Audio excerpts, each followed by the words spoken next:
الذي علم بالقلم الذي خلق الإنسان وكرم وعلمه من البيان ما لم يعلم فسبحان الذي لا يحصى امتنانه باللسان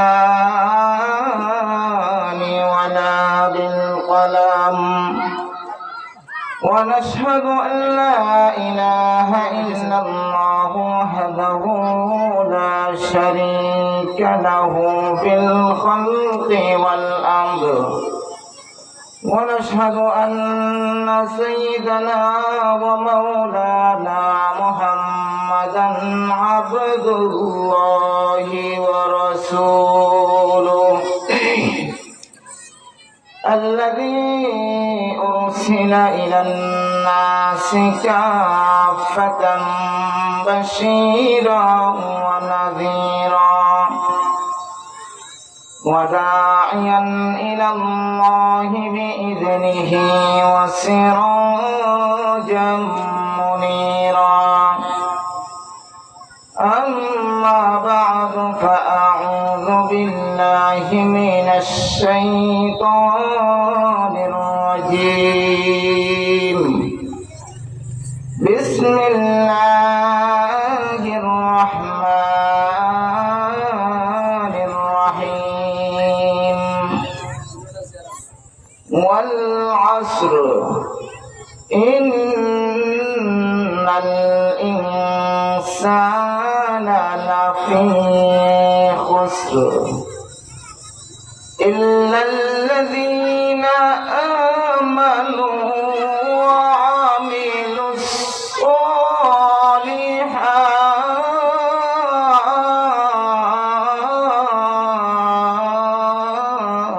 الصالحات وتواصوا بالحق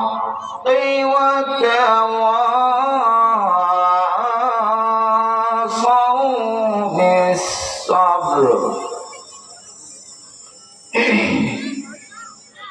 وقال النبي الأكرم صلى الله عليه وسلم الإسلام يهدم ما كان قبله والهجرة يهدم ما كان قبلها أو كما قال النبي عليه الصلاة والسلام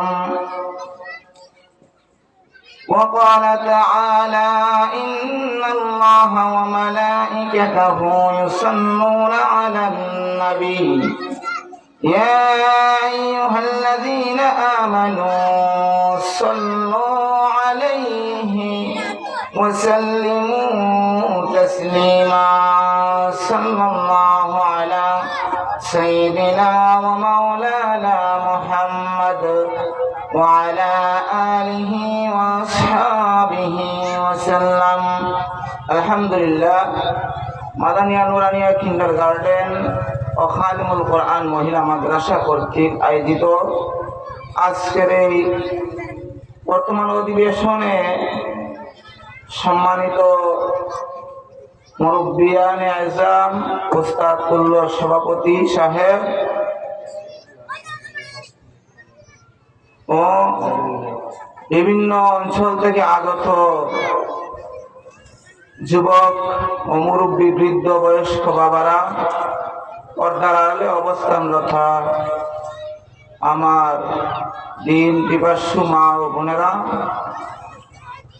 আলহামদুলিল্লাহ আল্লাহ তাআলার দরবারে অত্যন্ত শুকরিয়া এবং আল্লাহ রব্বুল আলামিনের দরবারে জ্ঞাপন করি যে আল্লাহ পাক রব্বুল আলামিন এই মহতি বরকতি মাহফিলে আসার বসা কোরআন হাদিসের সামান্য আলোচনা করতে পেরে আমি আমাকে নিজেকে ভাগ্যবান মনে করছি।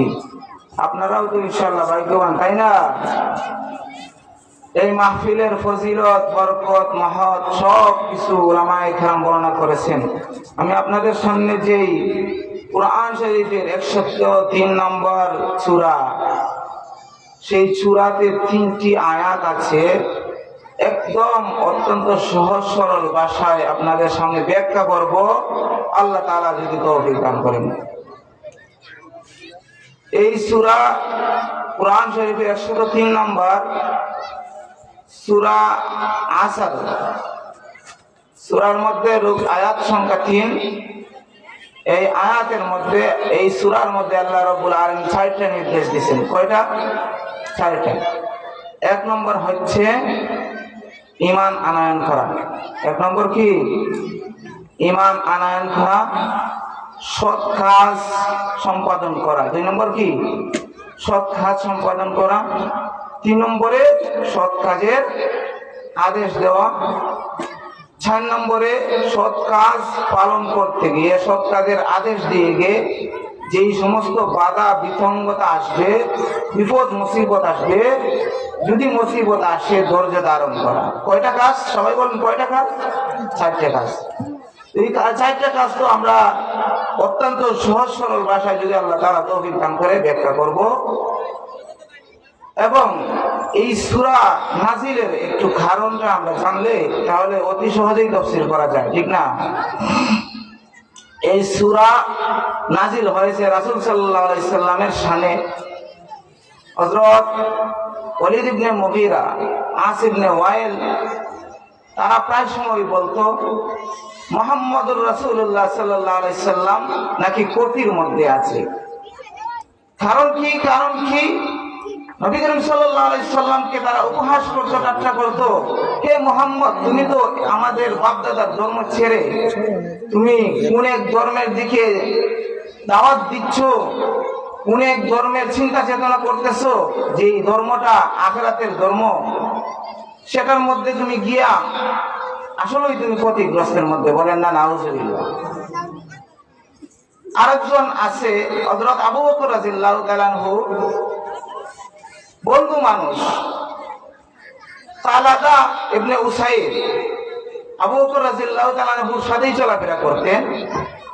যখন আবু বকর রাদিয়াল্লাহু তাআলা আনহু ইসলাম ধর্ম ছেড়ে, ইসলাম ধর্ম, এই বাপদাদার ধর্ম ছেড়ে ইসলাম ধর্মে প্রবেশ করেছেন, তখন তালাদা বলতেছে, হে আবু বকর, তোমার মাথার তাসিরে গেছে নাকি? তোমার মাথা কি ঠিক আছে? তুমি তো, তোমার ব্যবসা বাণিজ্যে বাটা লেগেছে। তুমি তো দেখতেছি আমি একটা ক্ষতিগ্রস্তের মধ্যে পড়ে গেছো। তুমি আমাদের বাপদাদার ধর্ম ছেড়ে ইসলাম ধর্ম গ্রহণ করেছো। তখন হযরত আবু বকর রাদিয়াল্লাহু তাআলা কি জবাব দিচ্ছেন? হযরত আবু বকর রাদিয়াল্লাহু তাআলা জবাব দিচ্ছেন, হে তালাদা ইবনে উসাইদ, তুমি ভালো করে জেনে নাও, যারা আল্লাহ রাব্বুল আলামিনের উপর ঈমান এনেছে এবং তার রাসূলের উপর, আদর্শের উপর অনুপ্রাণিত হয়ে ইসলামের ছায়া তলে এসে গেছে, নিঃসন্দেহে তারা ক্ষতিগ্রস্ত নয়, নিঃসন্দেহে তারা সফল কাম। এর প্রেক্ষিতে সূরা আসর নাযিল করে আল্লাহ রাব্বুল আলামিন ওই কাফির বেঈমানদের জবাব দিয়ে বলতেছেন, ও কাফির বেঈমানেরা, তোমরা ভালো করে জেনে নাও, তোমরা যেই ধারণা করেছো যে আব্দুল্লাহর ছেলে মুহাম্মদ ক্ষতিগ্রস্তের মধ্যে, না না, আব্দুল্লাহর ছেলে মুহাম্মদ কখনোই ক্ষতিগ্রস্তের মধ্যে না, বরঞ্চ তোমরাই ক্ষতিগ্রস্ত। এই জন্য আল্লাহ রাব্বুল আলামিন সূরা আসর নাযিল করে আল্লাহ রাব্বুল আলামিন তাদের প্রতি উত্তরে জবাব দিয়ে দিয়েছেন। সুবহানাল্লাহ। আল্লাহ রাব্বুল আলামিন কোরআন শরীফের মধ্যে সেই আয়াতটুকু দিয়ে জবাব দিচ্ছেন, ওয়াল আসর ইন্নাল ইনসানা লাফি খুসর ইল্লাল্লাযীনা আমানু ওয়া আমিলুস সালিহাত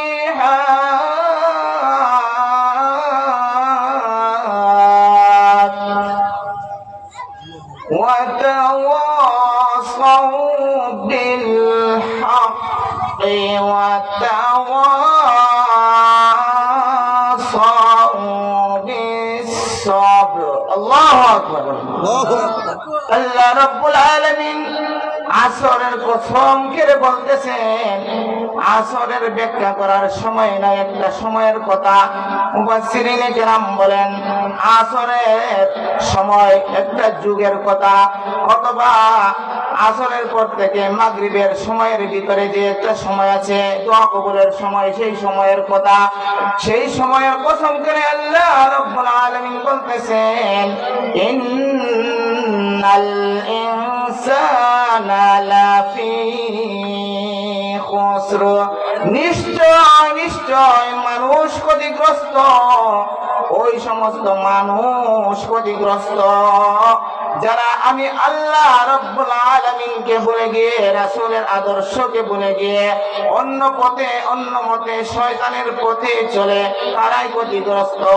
তবে তারা ক্ষতিগ্রস্ত নয় ইল্লাল্লাযীনা আমানু ওয়া আমিলুস সালিহাত।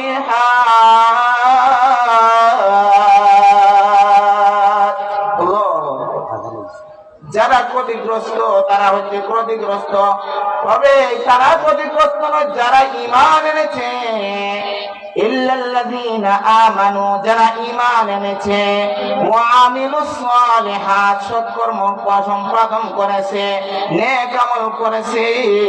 আরেকটা হচ্ছে যারা সৎ কাজের আদেশ দিবে, ওয়া তাওয়াসাউ বিল হক, যারা সৎ কাজের আদেশ দিবে, ওয়া তাওয়াসাউ বিস সবর, এবং মন্দ কাজ থেকে নিষেধ প্রদান করবে, তারা ক্ষতিগ্রস্ত নয়।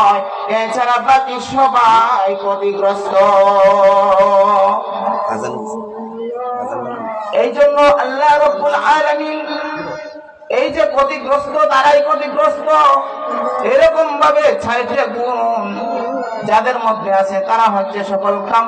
১ নম্বরে যারা ঈমান আনয়ন করেছে, ২ নম্বরে যারা সৎ কাজ সম্পাদন করেছে, ৩ নম্বরে যারা নেক কাজের এবং ভালো কাজের নির্দেশ দেয়, আদেশ করে, সৎ কাজের আদেশ করে।